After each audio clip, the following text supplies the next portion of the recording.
Welcome back. As I previously mentioned, the book of Job is actually the oldest book in the Bible. Though the book of Genesis covers the creation of the world, it wasn't until the time of Moses that Yahweh had it recorded through Moses. Job lived between the time of Noah and Abraham. Hence, we need to remember that Job did not have any scriptures to read as we do today. Hence, the faith of Job that is witnessed in this book is truly an incredible testimony and example for us to follow. Over the past 3 meditations, we have seen how Job responded to the loss of his herds, flocks, and children, and to the afflictions that God permitted to be brought even into his own body, and to the weakening of the faith of his wife. Through it all, Job worshiped Yahweh by understanding and confessing the sovereignty of God. But Job's understanding of the heavenly spiritual realm in its interaction with individuals in the physical realm was much greater than we've already witnessed. After Job dealt with the weakening faith of his wife, 3 of his quote-unquote friends or acquaintances came to grieve with him. After a period of time, they began to accuse him of sin because, in their mindset, he must have sinned in order for God to have punished him in this manner.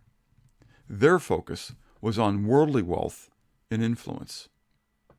We're not going to consider the volume of the interchange between Job and these other friends, but I would like to take these next 2 meditations to consider one of his responses to Bildad, and then his final interchange, that which was with God himself.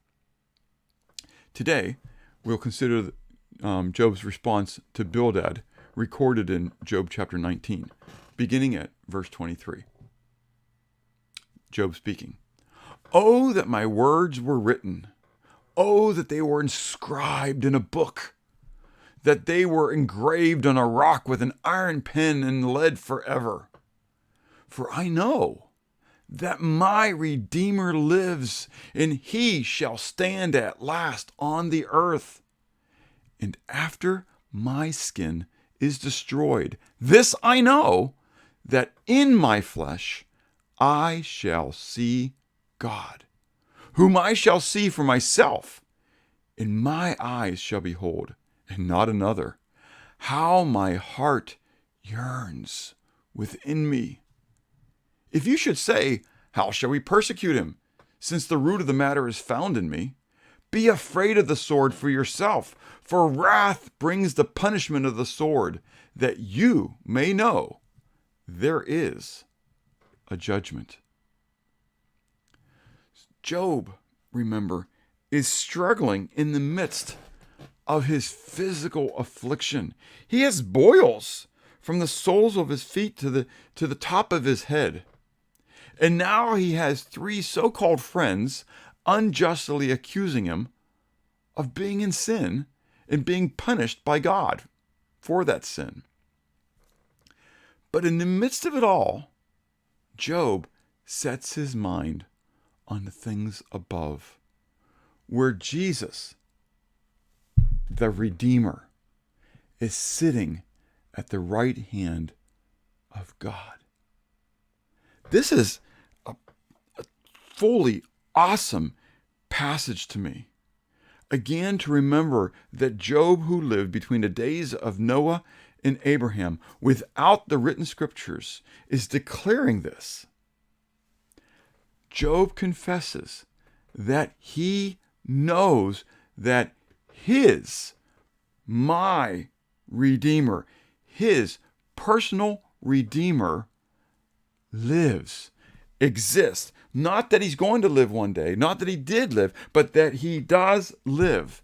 In that personal Redeemer will one day stand on the earth in the last days.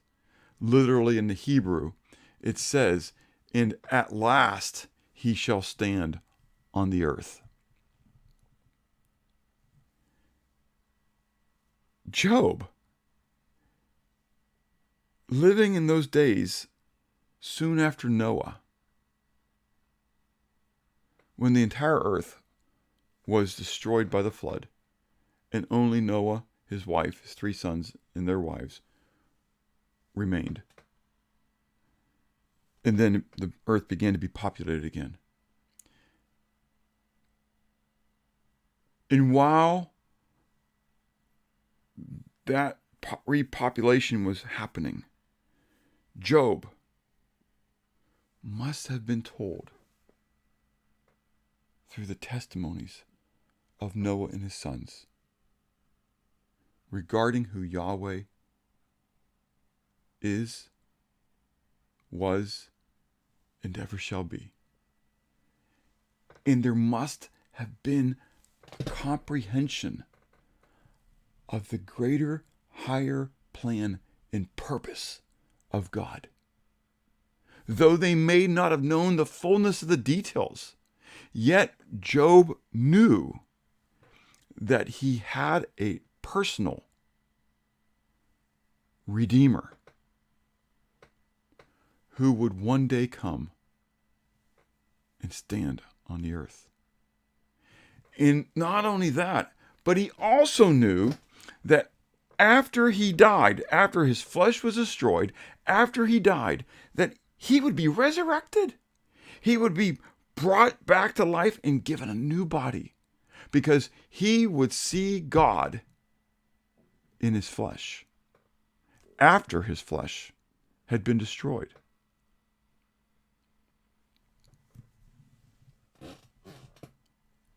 What an amazing thing. In the midst of this great devastation, losing all of his herds and flocks and his children, being afflicted with boils from the soles of his feet to the top of his head, through the weakening faith of his wife, through the false accusations of his friends, Job declares and recalls what he knows by faith.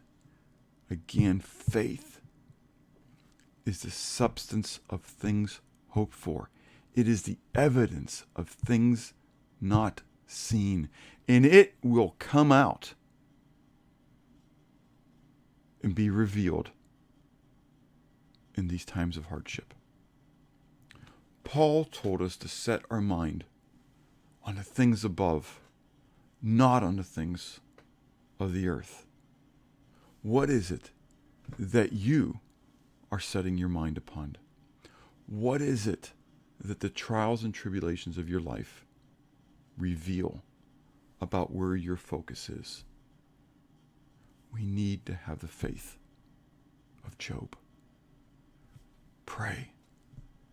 Ask God to help you to grow in your faith. And remember to pray for others as well, that they would grow in their faith in the midst of their trials. And have a blessed day.